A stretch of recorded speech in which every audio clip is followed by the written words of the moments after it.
মন্ত্ৰী ML আছে কিছুমান মুছলমানে হওক বা হিন্দুৱে হওক, তেওঁলোকে মানে কিছুমান কথা কৈ হিন্দু আৰু মুছলমানৰ লগত মানে বিভাজন সৃষ্টি কৰি সিহঁতে মানে ওপৰত বহি থাকিব।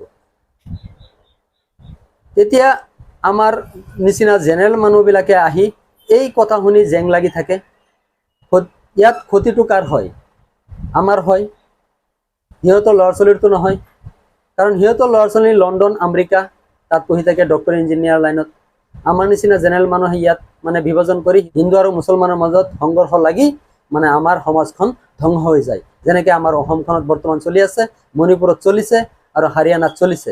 হাই হেল্ল' নমস্কাৰ গাইছ, মানে মোৰ অসম বেৰাইছ, মই গুলজাৰ চাই আছে, আপোনালোকে গুলজাৰ ফ্ৰম আছাম ব্লগ। আজিৰ ভিডিঅ'টো আৰম্ভ কৰিব লৈছোঁ আমাৰ দেশৰ পৰিস্থিতিৰ ওপৰত, যেনেকৈ হাৰিয়ানা, মণিপুৰ বা আমাৰ অসমৰ কিছুমান পৰিস্থিতি, যেনেকৈ আমাৰ গোটেই ভাৰতবৰ্ষখনত হিন্দু মুছলমানৰ মাজত বিভাজন কোনে সৃষ্টি কৰিছে। আমাৰ ভাৰতবৰ্ষত বৰ্তমান যিটো পৰিস্থিতি চলি আছে, সেই পৰিস্থিতিত বৰ্তমান জেং কাজিয়া যে চলি আছে, সেই কাজিয়াটো কোনে লগাই আছে। যেনেকৈ হিন্দুৰ ভিতৰত মানে কিছুমান বেয়া মানুহ আছে আৰু আমাৰ মুছলমানৰ মানুহৰ ভিতৰত কিছুমান বেয়া মানুহ আছে। সেই মানুহবিলাক বিচাৰি চিনাক্ত কৰিব লাগিব, তেতিয়াহে আমাৰ দেশখন, আমাৰ ভাৰতবৰ্ষখন মানে শান্তি শৃংখলাভাৱে থাকিব পাৰিব হিন্দু মুছলিম। এই চিনাক্তটো কেনেকৈ কৰিব লাগিব? চিনাক্তটো কেনেকৈ কৰিবলৈ, যেনেকৈ আমাৰ মুছলমান সমাজত কোনজন বেয়া মানুহ আছে।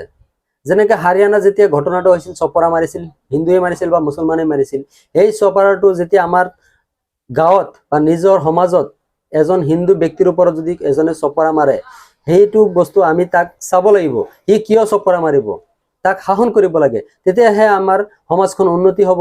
আৰু হিন্দু গাঁৱত যদি কোনোবাই মুছলমান মানুহ যায়, সেই মুছলমান মানুহটোক যদি হিন্দু মানুহে কোনোবা এটা বেয়া মানুহ, ধৰি লওক চব মানুহটো সমান নহয়, বেয়া মানুহ এটাই যে তাক আক্ৰমণ কৰে, তেতিয়া মানে সেই হিন্দু মানুহবিলাকে চাব লাগিব তাক কিয় আক্ৰমণ কৰিছে, কিয় মাৰিছে। এতিয়া চবেই যদি মুছলমান মানুহটোক মাৰে হিন্দু গাঁৱত গ'লে, আৰু মুছলমান মানুহৰ গাঁৱত আহিলে মুছলমান মানুহে হিন্দু মানুহক মাৰে বা আক্ৰমণ কৰে, এনেকৈ কৰিলেতো এটা জেঙৰ সৃষ্টি হ'ব। আমাৰ ভাৰতবৰ্ষখন এটা জেং হ'ব, লাষ্টত লছ হ'ব আমাৰ জেনেৰেল মানুহৰ। ধৰি লওক ছাপ'জ মন্ত্ৰী MLA বিলাকে যিকোনো কথা এটা কৈ মানে হিন্দু মুছলিমৰ লগত কাজিয়া জেং লগাই দি মানে বহি থাকে তেওঁলোকে তেওঁলোকৰ জেগাত। কিন্তু ইয়াত জেং লগাই কাজিয়া মাৰপিট বা হাতাহাতি কোনে কৰে? আমাৰ নিচিনা জেনেৰেল মানুহ মৰে, জেনেৰেল মানুহ মানে ক্ষতি হয়। এই ক্ষতিগ্ৰস্ত আমাৰ কি হ'ব লাগে?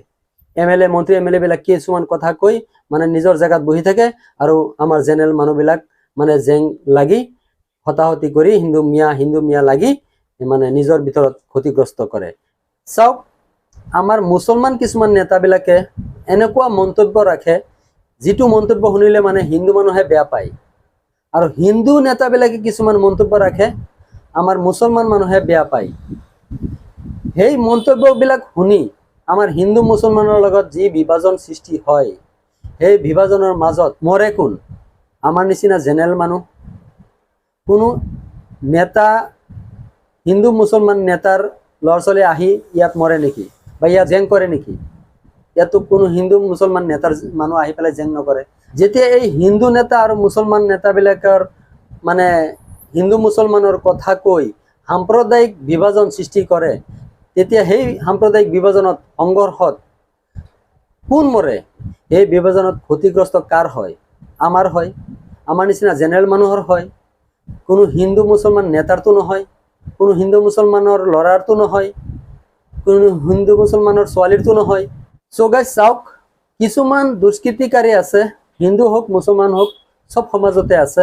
তেওঁলোকে মানে হিন্দু মুছলমানৰ লগত জেং লগাব বিচাৰে, সংঘৰ্ষ লগাব বিচাৰে, মানে একমাত্ৰ ভোট বেংক কালেকশ্যন কৰিবলৈ তেওঁলোকে মানে এই জেংবিলাক লগাই থাকিব লাগে। গতিকে আমি দুষ্কৃতিকাৰীৰ পৰা আমি হিন্দু সমাজ হওক মুছলমান সমাজ হওক, তেওঁলোকে মানে এই দুষ্কৃতিকাৰীবিলাকক চিনাক্ত কৰি দিব লাগে, তেওঁলোকে যাতে কোনো ক্ষতি কৰিব নোৱাৰে। তেতিয়াহে আমাৰ অসমখন বা ভাৰতবৰ্ষখন মানে আগুৱাই যাব পাৰে বা উন্নতি কৰিব পাৰিব, আৰু হিন্দু মুছলমানৰ লগত কোনো জেং সৃষ্টি নহ'ব। আৰু চাওক, মন্ত্ৰী ML আছে কিছুমান, মুছলমানে হওক বা হিন্দুৱে হওক, তেওঁলোকে মানে কিছুমান কথা কৈ হিন্দু আৰু মুছলমানৰ লগত মানে বিভাজন সৃষ্টি কৰি সিহঁতে মানে ওপৰত বহি থাকিব। তেতিয়া আমাৰ নিচিনা জেনেৰেল মানুহবিলাকে আহি এই কথা শুনি জেং লাগি থাকে। ইয়াত ক্ষতিটো কাৰ হয়? আমাৰ হয়, সিহঁতৰ ল'ৰা ছোৱালীৰতো নহয়। কাৰণ সিহঁতৰ ল'ৰা ছোৱালী লণ্ডন আমেৰিকা তাত পঢ়ি থাকে ডক্টৰ ইঞ্জিনিয়াৰ লাইনত। আমাৰ নিচিনা জেনেৰেল মানুহে ইয়াত মানে বিভাজন কৰি হিন্দুৰ সংঘৰ্ষৰ মাজত, হিন্দু আৰু মুছলমানৰ মাজত সংঘৰ্ষ লাগি মানে আমাৰ সমাজখন ধ্বংস হৈ যায়। যেনেকৈ আমাৰ অসমখনত বৰ্তমান চলি আছে, মণিপুৰত চলিছে আৰু হাৰিয়ানাত চলিছে। গতিকে এইবিলাকত আমাৰ ৰাইজে, হিন্দু মুছলমান ৰাইজে সকলোৱে মানে চকু দিব লাগে। আৰু ইয়াত মাজে মাজে কিছুমান দুষ্কৃতিকাৰী আছে, তেওঁলোকক চিনাক্ত কৰি মানে আইনৰ হাতত গতাই দিব লাগে। তেতিয়া আমাৰ সমাজখন ঠিক হ'ব, আমাৰ অসমখন ঠিক হ'ব।